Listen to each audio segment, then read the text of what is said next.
Hello students, how are you.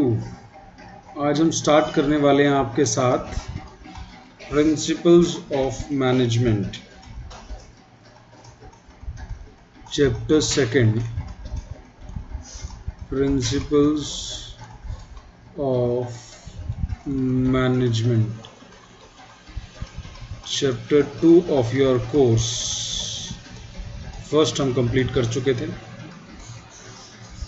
Management के principles, management को जो गवर्न करेगा, वो जो गाइडलाइंस हैं, जैसे आप कोई गेम खेलते हैं, क्रिकेट खेलते हैं, तो उसके कुछ रूल्स हैं कि इस तरीके से आउट माना जाएगा, इस तरीके से आउट नहीं माना जाएगा, फिर आप गेम खेलते हैं कोई। तो ऐसी मैनेजमेंट, बिजनेस को मैनेज करने के लिए प्रिंसिपल्स बनाए गए हैं कि इनको फॉलो करो और उनको फॉलो करके, इन गाइडलाइंस को फॉलो करके डिसीजन लेना है, एक्शंस लेने हैं। तो अगर हम इसका मीनिंग जाने, meaning of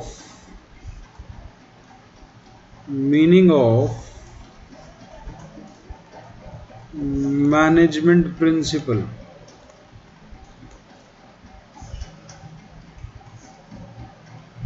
management principles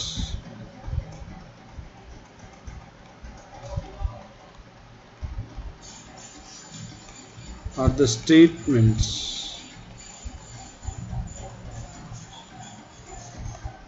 of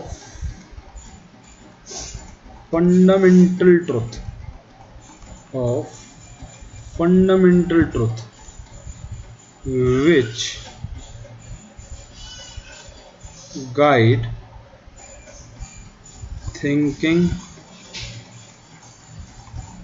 and action by the managers under different situation,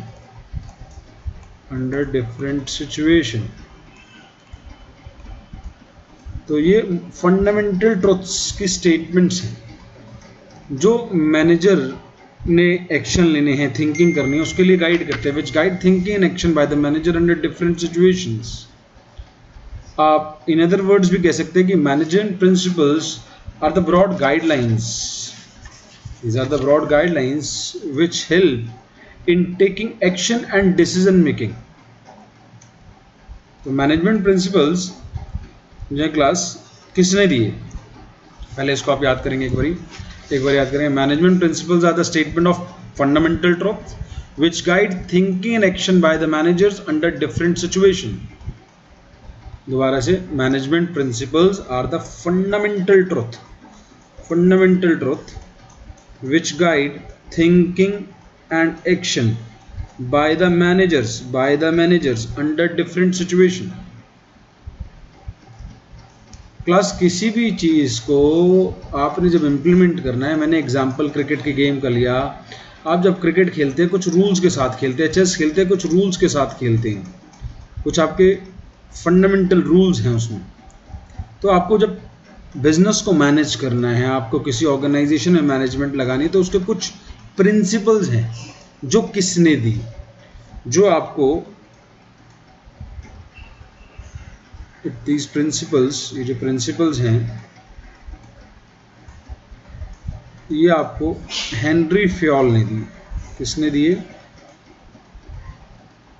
Henry Fayol. और ये आपको F.W. टेलर ने दी। हेनरी फ्योल ने जो प्रिंसिपल्स दिए, हम उन्हें प्रिंसिपल्स ऑफ एडमिनिस्ट्रेटिव मैनेजमेंट कहते हैं। Administrative management. और हेनरी फ्योल को हम फादर ऑफ एडमिनिस्ट्रेटिव मैनेजमेंट कहते हैं। F.W. टेलर ने जो प्रिंसिपल दिए, उन प्रिंसिपल्स को हम प्रिंसिपल्स ऑफ साइंटिफिक मैनेजमेंट कहते हैं। Principles of scientific management. इसको हम फादर ऑफ साइंटिफिक मैनेजमेंट बोलते हैं। F.W. टेलर 1 मार्कर आ सकता है, who is known as father of scientific management. 4 नाम दिए होंगे। F.W. Taylor is known as father of scientific management. Henri Fayol is known as father of administrative management. Henri Fayol जो है बच्चों, Henry Fayol ने 14 प्रिंसिपल्स दिए हमारे को, 14 प्रिंसिपल्स। और F.W. टेलर ने साइंटिफिक मैनेजमेंट के 4 प्रिंसिपल्स दिए। इन प्रिंसिपल्स को हमने इस चैप्टर में पढ़ना है। मैं पहले प्रिंसिपल्स का मीनिंग बताया मैंने आपको। प्रिंसिपल्स होते क्या हैं? Principles are the statement of fundamental truth which guide thinking and action by the managers under different situation. Got it? अब जो मैनेजमेंट प्रिंसिपल्स है ना बच्चों, वो जो प्रिंसिपल ऑफ प्योर साइंस है उससे अलग है। मैनेजमेंट प्रिंसिपल्स ह्यूमन बीइंग्स पर लगने हैं। Management principles of pure science, principles of pure science इससे अलग है। Principles of pure science class rigid होते हैं, रिजिड, ये चेंज नहीं होते, दे आर रिजिड, इनफ्लेक्सिबल। ये लेकिन रिजिड नहीं होते, फ्लेक्सिबल होते हैं। इट कांट बी मॉडिफाइड, ये मॉडिफाई नहीं किए जाते, but they can be modified according to the situation. According to the situation ये मॉडिफाई किए जाते हैं। तो प्रिंसिपल्स ऑफ प्योर साइंस और मैनेजमेंट प्रिंसिपल्स अलग अलग हैं।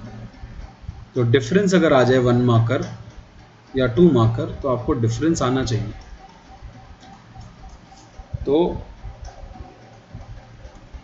आपके पास, सबके पास नोट्स हैं, या तो आपको व्हाट्सएप हो गया है नोट्स का, या हमारी ऐप में है। या तो हमारी ऐप के स्टडी मैट वाले एरिया में जाके इसको डाउनलोड कर लो, अदरवाइज आपके पास व्हाट्सएप पे आ गए होंगे। तो principles of management, principle of management are the statement of fundamental truth which guide thinking and action by the managers under different situations. These are the general and broad guidelines for managerial decision making and action. तो आपको कुछ चीज़ें याद करनी है। जैसे जब आप कुछ लिख रहे हो तो आपको एटलीस्ट डेफिनेशन याद है, जिससे कि आपका कंटेंट के अंदर जान आ जाए। ठीक है, पॉइंट्स आपको याद होने चाहिए, डेफिनेशंस आपको याद होनी चाहिए, कीवर्ड्स आपको याद होने चाहिए, जिससे कि आपके आंसर की क्वालिटी बढ़ेगी। ठीक है, and I will help in all of this. मैं हर चीज़ में आपकी हेल्प करूंगा। पॉइंट्स आपको निमोनिक्स याद करा दूंगा, डेफिनेशन याद करा दूंगा, कीवर्ड्स याद करा दूंगा, केस स्टडी करा दूंगा। 98, 99, 100 ये 3 फिगर्स हैं हमारे लिए टारगेट। इन 3 फिगर्स में से हमें एक फिगर लेके आना है, इससे कम है। कोशिश तो 100 की रहनी चाहिए, टारगेट तो पूरे 100 का बनाएंगे। हाँ जी, difference between management principles and principle of pure science. पहला डिफरेंस पढ़े बच्चों, आपको स्क्रीन दिखाई दे रही है। These are not as rigid as principle of pure science. They deal with the human behavior which is flexible. So they are rigid.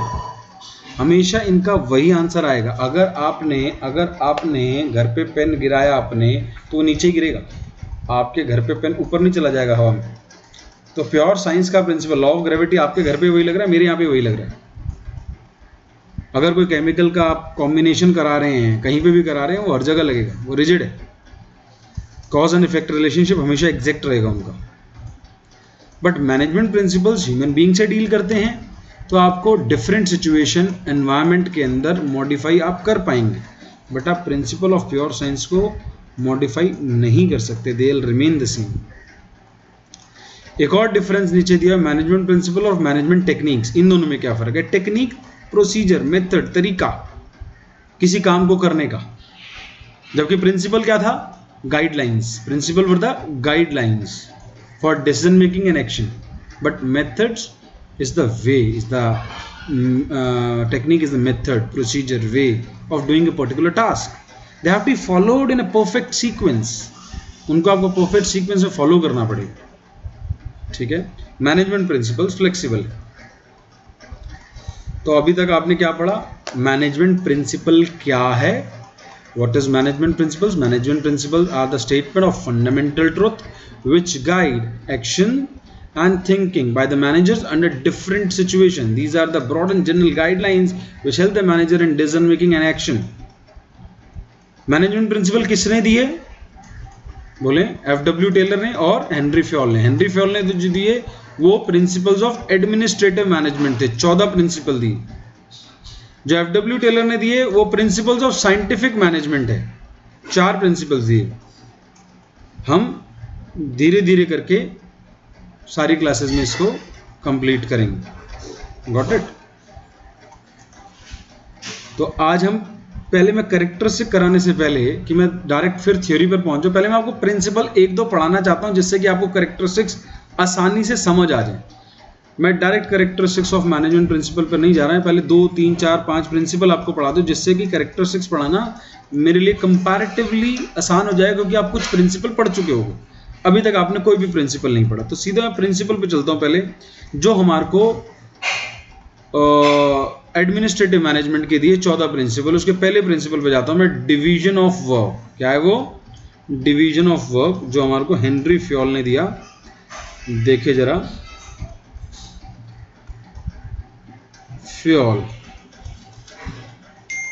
Fayol principle of management. पहला principal जो Fayol ने दिया वो का डिवीजन ऑफ वर्क. ये principal नाम से ही सब कुछ बता रहा है. डिवीजन ऑफ वर्क, काम का डिवीजन करो, चाहे वो साइंटिफिक नेचर का काम हो, चाहे वो टेक्निकल नेचर का काम हो, चाहे वो एडमिनिस्ट्रेटिव नेचर का काम हो. आपको काम को डिवाइड करना है, टेक्निकल और administrative. Your work should be divided into smaller job task. जिससे क्या होगा, आप जब काम को डिवाइड कर लोगे तो स्पेशलाइजेशन अचीव होगा. You will achieve specialisation.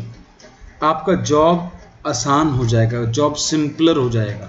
जब काम आसान हो जाएगा, स्पेशलाइजेशन हो जाएगा, तो आउटपुट ज़्यादा आएगा. आउटपुट इफेक्टिव आउटपुट आएगा, एफिशिएंट आउटपुट आएगा. तो पढ़ते हैं प्रिंसिपल क्या कहते हैं. The principle implies that all kinds of work technical as well as managerial, यानी एडमिनिस्ट्रेटिव हो, टेक्निकल हो. टेक्निकल मतलब आपकी फैक्ट्री से रिलेटेड, जहाँ पे साइंटिफिक मैनेजमेंट लगते हैं. मैनेजरियल यानी एडमिनिस्ट्रेटिव मैनेजमेंट लगता है. Should be divided into small task और जॉब्स. यानी ये वाला प्रिंसिपल वहाँ पे भी लगेगा. ये कहता है कि चाहे कोई सा भी काम, आपका काम डिवाइड होना चाहिए. Each should be perform by specialist और ट्रेन्ड एम्प्लॉय. इससे क्या होगा? It will bring about specialisation in every activity. It tends to increase efficiency and helps to avoid waste of time and effort caused by change from one work to another. काम को divide करेंगे तो specialisation आएगी, जो मैं पहले भी समझा रहा था. तो इसके एडवांटेज आपको याद होने चाहिए. अगर आप इस प्रिंसिपल को फॉलो ना करें यानी वॉयलेट करें तो उसका क्या इफेक्ट आएगा वो भी आपको याद होना चाहिए. तो जब आप इस प्रिंसिपल को फॉलो करेंगे तो क्या होगा? स्पेशलाइजेशन अचीव होगी. It will lead to positive effects. क्या होंगे? स्पेशलाइजेशन. आपकी जॉब आसान हो जाएगी, एफिशिएंट एंड इफेक्टिव आउटपुट आएगा, जो मैंने बातें आपको पढ़ाई. ये तीनों पॉजिटिव इम्पैक्ट. अगर नहीं करोगे तो स्पेशलाइजेशन नहीं आएगा, लैक ऑफ स्पेशलाइजेशन. आपकी जॉब जो सिंपलर होनी थी वो सिंपलर नहीं, कॉम्प्लेक्स हो जाएगी, डिफिकल्ट हो जाएगी. आपकी एफिशिएंसी सफ़र करेगी, यानी तीनों रिवर्स हो जाएंगे. और आपका टाइम, चौथा देखिए, waste of time and effort caused by changes from one work to another. जब आप एक काम से दूसरे काम पे शिफ्ट होंगे, आपको ऑलरेडी आदत किसी और काम की थी, अब आपको कह रहे नहीं ये काम नहीं करना, दूसरा काम करना है. आप ऊपर एग्जाम्पल देखें. Publication of a book involve several task. Typing करनी है, प्रूफ रीडिंग करनी है, फॉर्मेटिंग करनी है, प्रिंटिंग करनी है. ये सारा काम एक बंदा थोड़ी कर रहा है. प्रूफ रीडिंग वाला बंदा अलग है, टाइपिंग वाला अलग है, फॉर्मेटिंग वाला अलग है, प्रिंटिंग वाला अलग है, और जो बाइंडिंग करनी है वो अलग है, जिसने लास्ट में लेमिनेशन करनी है वो अलग है. सब अलग अलग स्पेशलिस्ट कर रहे हैं. सारा काम एक बंदा नहीं कर रहा, और उनका काम हम बार बार चेंज भी नहीं करा रहे। जिसको हमने टाइपिंग का काम दिया वो बार बार टाइपिंग का ही काम करता है। ये नहीं कहते टाइपिंग वालों को 4 महीने बाद, साल बाद, 2 साल बाद आप तो प्रिंटिंग कर ले, फिर प्रिंटिंग सिखाने का काम कर, अब तो बाइंडिंग कर ले। या क्रिकेट में हम कहें सचिन तेंदुलकर तूने बहुत साल बैटिंग कर लिए, काम कर, अब तू बॉलिंग कर। बुमराह तेरे को 5-6 साल हो गए बॉलिंग करते हुए, अब तू बैटिंग कर। ऐसा नहीं होगा। हमें अपने एम्प्लॉयज़ को एक एरिया में डालना है, डिवीजन ऑफ वर्क करना है और उनसे बार बार वही काम कराना है ताकि वो स्पेशलिस्ट बने उस काम के, गलतियों के चांस कम हो, आउटपुट अच्छा है। ठीक है ना, क्योंकि जब एक बंदा स्पेशलिस्ट होगा तो वो गलती कम करेगा, लेस प्रोन टू एरर होगा, उससे गलतियां कम होंगी। जब आप नया काम करोगे तो आपसे गलतियां ज़्यादा होंगी।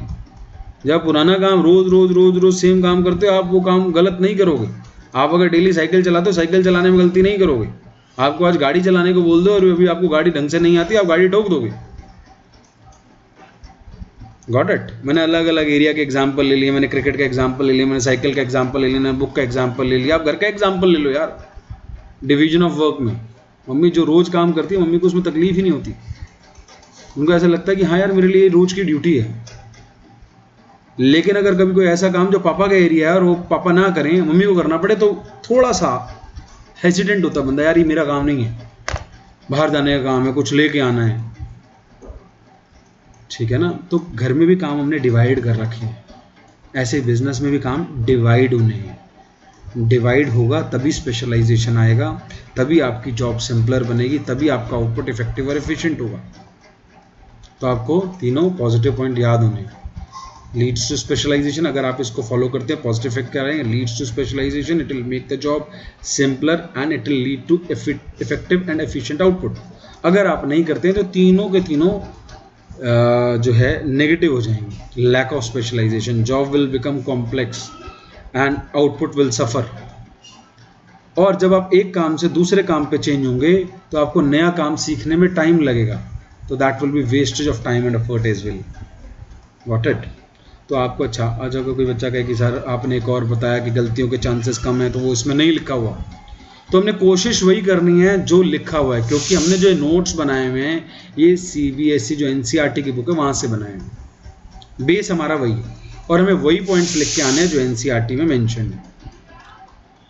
ठीक है ना, तो हमारे नोट्स पूरे NCERT बेस्ड हैं। Got it.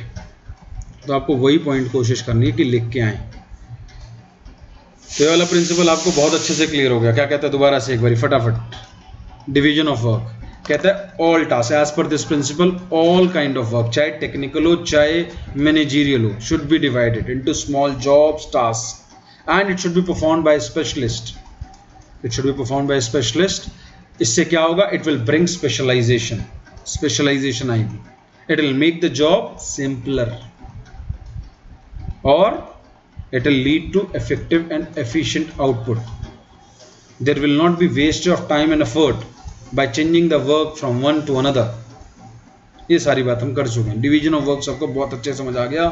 ये हम अपनी डे टू डे लाइफ में भी फॉलो करते हैं, ये हम क्रिकेट में भी फॉलो करते हैं। इंडियन क्रिकेट टीम में सारे बैट्समैन नहीं है, सारे बॉलर नहीं, काम बांट रखा है भाई। शुरू के 5 बैट्समैन हो, नीचे के 3 बॉलर हो, बीच में 1 ऑलराउंडर, 1 विकेट कीपर है।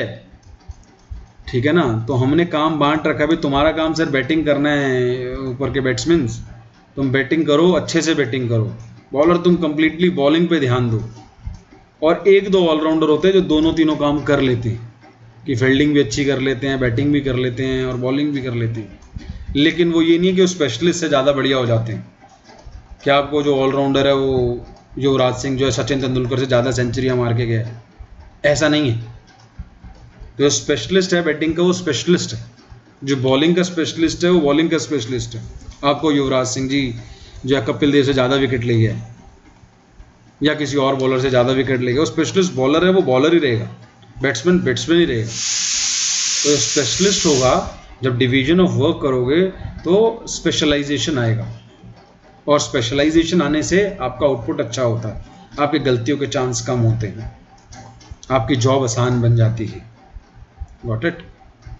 अगला प्रिंसिपल, उम्मीद बहुत बढ़िया तरीके से पहला प्रिंसिपल समझ आ गया होगा। दूसरा प्रिंसिपल बच्चों, parity of authority and responsibility. Parity of authority and responsibility. Parity word का मतलब पैरिटी, पैरिटी मतलब आप बैलेंस कह सकते हैं, बैलेंस। अथॉरिटी और रिस्पॉन्सिबिलिटी में बैलेंस होना चाहिए। ऐसा ना हो कि आप अथॉरिटी दे दो, रिस्पॉन्सिबिलिटी ना दो, या आप किसी को रिस्पॉन्सिबिलिटी दे दो और अथॉरिटी ना दो। आपने अगर किसी को रिस्पॉन्सिबिलिटी दी है किसी काम करने की, तो उसको अथॉरिटी भी दो। आपने कहा कि 5000 यूनिट बना दो, लेकिन आपने मैनेजर को रॉ मटेरियल खरीदने की अथॉरिटी नहीं दी, तो कहाँ से बनाएगा भी वो टाइम से? रॉ मटेरियल खरीदने की अथॉरिटी भी तो दो कि वो ऑर्डर कर सके। आपने कहा बन जाने चाहिए, रॉ मटेरियल ही नहीं पड़ा, वो कह रहा कैसे बना दो जी, मेरे को अथॉरिटी दे के जाओगे, मैं रॉ मटेरियल तो खरीद लूँ। तो अथॉरिटी और रिस्पॉन्सिबिलिटी में बैलेंस होना चाहिए, पैरिटी होनी चाहिए, ना ज़्यादा ना कम। अगर आपने अथॉरिटी ज़्यादा दे दी तो मिसयूज होगी, अगर आपने रिस्पॉन्सिबिलिटी दे दी, अथॉरिटी नहीं दी, तो आपका काम ही सफ़र करेगा, काम ही नहीं होगा। आप रिस्पॉन्सिबिलिटी दे के चले गए हो, घर वाले आपको बोल के चले गए बेटा दूध ले आइयो, पैसे दे के नहीं गए। अब बताओ, आप क्या पैसे हैं नहीं और कह रहे दूध ले आइयो, तो कहाँ से ले आओगे आप दूध? रिस्पॉन्सिबिलिटी तो दे दी भाई, लक्ष्मी भी तो दो, अथॉरिटी भी तो दो, तभी तो लेके आओगे। तो आओ समझे, authority means the right to take the decisions and give order to subordinate. It is the right to take decision. Authority means the right to take decisions and give orders to subordinate. Give orders to subordinate. That is authority. Responsibility. Responsibility is the obligations to perform a job. To perform a job जो आपको assign हुई थी. To perform a job assigned, and that should be within time. To perform a job assigned within time. Got it? तो responsibility पढ़ते हैं. Responsibility means the obligation to perform the job assigned on time. There should be a positive correlation. Positive correlation. There should be a positive correlation between authority and responsibility. Sufficient authority should be delegated to subordinate to enable him to discharge his duty. आपने authority नहीं दी, वो काम ही नहीं कर पाएगा. Also giving authority without fixing responsibility. Authority दे दी और भैया रिस्पॉन्सिबिलिटी नहीं दी, तो भैया वो मिसयूज करेगा अथॉरिटी का. Lead to irresponsible use of authority. Similarly responsibility without adequate authority. Responsibility दे दी, अथॉरिटी नहीं दी, तो भैया काम ही नहीं होगा. Will make the subordinate ineffective and he will not be able to perform the duties well. ठीक है जी. जैसे नीचे एग्जाम्पल लिखा है, a production manager is assigned to a job of manufacture 100 units per day, but he is not given authority to procure necessary material from the market, then he will not be able to do his job. तो authority और responsibility में क्या समझ आया दोबारा से, कि authority और रिस्पॉन्सिबिलिटी में एक पॉजिटिव कॉरिलेशन होना चाहिए, एक बैलेंस होना चाहिए, एक पैरिटी होनी चाहिए. अथॉरिटी दी है तो सफिशिएंट रिस्पॉन्सिबिलिटी और अथॉरिटी देनी है. रिस्पॉन्सिबिलिटी दी है तो एडिक्वेट अथॉरिटी देनी है. अथॉरिटी ज़्यादा दे दी तो मिसयूज होगी, रिस्पॉन्सिबिलिटी ज़्यादा दे दी तो आपका वर्क सफ़र करेगा, काम होगा ही नहीं. क्लियर? तो इसके पॉजिटिव इफेक्ट क्या हो जाएंगे जब आप इस प्रिंसिपल को फॉलो करोगे? Authority would not be misused. जब आपने पैरिटी बैलेंस मेंटेन किया, ज़्यादा नहीं दी तो मिसयूज नहीं होगी जब ज़्यादा नहीं दी. Leads to performing duties on time. आपने रिस्पॉन्सिबिलिटी के साथ एडिक्वेट अथॉरिटी दी है तो आपका काम टाइमली हो जाएगा. लेकिन अगर आप इसको फॉलो नहीं करते तो क्या होगा? आपकी अथॉरिटी मिसयूज होगी. आपकी अथॉरिटी जब मिसयूज होगी, आपने रिस्पॉन्सिबिलिटी दे दी, आपका काम ही नहीं होगा. आपने अथॉरिटी एडिक्वेट नहीं दी तो काम में डिले होगा. भाई दूध लाने के लिए बोल दिया, पैसे नहीं दिए, तो तब तक दूध नहीं लाओगे जब तक पैसे नहीं मिलेंगे. एडिक्वेट अथॉरिटी नहीं दी या कम पैसे दे के गए हो, नहीं लेके आ पाए, डिले हो गया. ठीक है जी. तो एक बारी इसको याद करेंगे दोबारा, पॉजिटिव इफेक्ट्स को भी और एडवर्स इफेक्ट्स को भी. पॉजिटिव इफेक्ट्स क्या हैं बच्चों? बोलो. Authority won't be misused. Authority क्या होगा? मिसयूज नहीं होगी. Leads to performing duties on time. आपका जो ड्यूटीज है वो आप टाइमली कंप्लीट कर पाओगे. अगर आप इस प्रिंसिपल को फॉलो नहीं करते हो तो एडवर्स इफेक्ट क्या होंगे बच्चों? पहला एडवर्स इफेक्ट, आपकी अथॉरिटी मिसयूज होगी. आपने रिस्पॉन्सिबिलिटी दे दी तो आपका, और अथॉरिटी नहीं दी तो आपका वर्क सफ़र करेगा. आपने इनएडिक्वेट अथॉरिटी दी है तो there will be delay in completion of the work. काम में डिले होगा. क्लियर? बहुत ही सिंपल दोनों आज जो हमने प्रिंसिपल करे, division of work, parity of authority and responsibility. दोबारा division of work fastly revise करते हैं. कहता कोई भी काम हो, टेक्निकल हो, एडमिनिस्ट्रेटिव हो, आपको काम को छोटी जॉब टास्क में बांटना है और उसको स्पेशलिस्ट से कराना है, इससे स्पेशलाइजेशन अचीव होगा। It will lead to specialisation, आपकी जॉब सिंपलर बन जाएंगी, आपकी एफिशिएंसी आएगी आउटपुट के अंदर। अगर आप इस प्रिंसिपल को फॉलो नहीं करते तो लैक ऑफ स्पेशलाइजेशन होगा, जॉब कॉम्प्लेक्स बनेगा, एफिशिएंसी आपकी सफ़र करेगी और wastage of time and effort होगा from changing from one work to another. Parity of authority and responsibility कहता है कि there should be a positive correlation, there should be a balance between the authority and responsibility. जब दोनों में balance होगा तो positive effect क्या आएंगे कि आपकी अथॉरिटी मिसयूज नहीं होगी, आपका जो काम है उसके अंदर डिले नहीं होगा, आपकी जो ड्यूटीज है वो timely leads to performing duties on time. जब आप इसको फॉलो नहीं करते तो इसका उल्टा अथॉरिटी मिसयूज होगी, आपका वर्क सफर करेगा, आपके वर्क में डिले होगा। Got it? तो आपको दोनों प्रिंसिपल आज के बहुत अच्छे समझ आए। आज की क्लास में हमने क्या पढ़ा? आज की क्लास में हमने पढ़ा प्रिंसिपल्स ऑफ मैनेजमेंट क्या होती है। तो एक बारी आज हमने जो पढ़ा हम उसको रिवाइज करते हैं। एक बारी आज हमने जो पढ़ा अब तक उसको रिवाइज करते हैं। हमने पढ़ना शुरू किया कि मैनेजमेंट प्रिंसिपल्स क्या हैं। Management principles are the statement of fundamental truth which guide thinking and actions by the manager under different situations। फिर हमने बात करी प्रिंसिपल ऑफ प्योर साइंस क्या है, प्रिंसिपल ऑफ मैनेजमेंट क्या है। Principal of pure science rigid होते हैं, मैनेजमेंट प्रिंसिपल फ्लेक्सिबल होते हैं। मैनेजमेंट प्रिंसिपल्स को मॉडिफाई किया जा सकता है लेकिन principle of pure science same रहते हैं। फिर हमने बात करी मैनेजमेंट प्रिंसिपल्स और मैनेजमेंट टेक्निक की। Management principle general and broad guidelines है for decision making and action, लेकिन मैनेजमेंट टेक्निक्स मेथड्स हैं, काम को करने के मेथड्स, तरीके हैं। तरीका सेम पैटर्न फॉलो होगा, परफेक्ट सीक्वेंस में चलेगा। इसी के नीचे था, मैं नीचे कर देता हूँ स्लाइड को, ये लो जी, इसी के नीचे था। तो जो मेथड है वो एक परफेक्ट सीक्वेंस में फॉलो होना है, लेकिन मैनेजमेंट प्रिंसिपल ह्यूमन बिहेवियर पर लगते हैं तो वो फ्लेक्सिबल है। क्लियर? फिर हमने दो प्रिंसिपल्स करे, दो बारी ऑलरेडी करा चुका हूँ। Division of work, parity of authority and responsibility. Division of work, काम को बांटो और स्पेशलिस्ट से कराओ, छोटी छोटी जॉब टास्क में बांटो और हर काम को स्पेशलिस्ट से कराओ। फायदा क्या होगा? स्पेशलाइजेशन आएगा, जॉब सिंपलर होगा और एफिशिएंसी, इफेक्टिव आउटपुट आएगा, एफिशिएंट आउटपुट आएगा। नहीं करते, लैक ऑफ स्पेशलाइजेशन होगा, जॉब डिफिकल्ट होगा, जो आपका आउटपुट है वो इनएफिशिएंट आउटपुट होगा और आपका टाइम वेस्ट होगा, wastage of effort and time, जब आप एक काम से दूसरे काम पे शिफ्ट करोगे। अच्छा, parity of authority and responsibility. Authority और रिस्पॉन्सिबिलिटी के अंदर एक बैलेंस होना चाहिए, एक पॉजिटिव कोरिलेशन होना चाहिए। क्लियर? और जब दोनों के अंदर एक बैलेंस होगा तो आपकी अथॉरिटी मिसयूज नहीं होगी। आप रिस्पॉन्सिबिलिटी अगर आप देते हो वो टाइमली काम हो जाएगा क्योंकि आपने एडिक्वेट अथॉरिटी दी है, लेकिन अगर आप इसको फॉलो नहीं करते तो अथॉरिटी मिसयूज होगी, काम सफ़र करेगा। और अगर इनएडिक्वेट अथॉरिटी दी है तो there will be delay in the completion of work.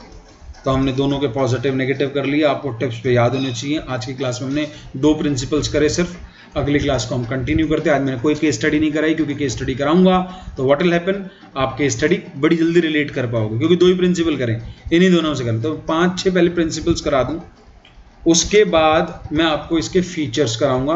अगली क्लास फिर प्रिंसिपल कराऊंगा, फिर मैं आपको इसके फीचर्स कराऊंगा, फिर मैं 6 पे बेस केस स्टडी दूंगा ताकि आप उसमें से रिकॉग्नाइज कर पाओ कौन से पे लग रही है। आज अगर केस स्टडी करा दी और दो ही मैंने प्रिंसिपल कराए हैं तो आप फटाफट पहचान लोगे कौन सी वाली है, तो इसलिए आज मैं नहीं करा रहा।